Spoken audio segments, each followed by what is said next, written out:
करती है। हाई फेंक दाना लोढ़ा गुस्सा कम कर थोड़ा चूड़ी फूट जाई रंग छूट जाए तमन्ना रूठ जाए तोहरा राजा जी के दिलावा टूट जाई तोहरा राजा जी के दिलावा टूट जाए तोहरा पिया जी के दिलावा टूट जाई तोहरा राजा जी के दिलावा टूट जाए।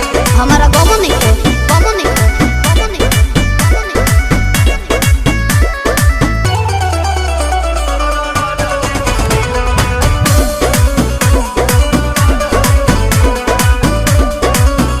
खिसियालू कहे रिसियालू कहे गरम आलू तो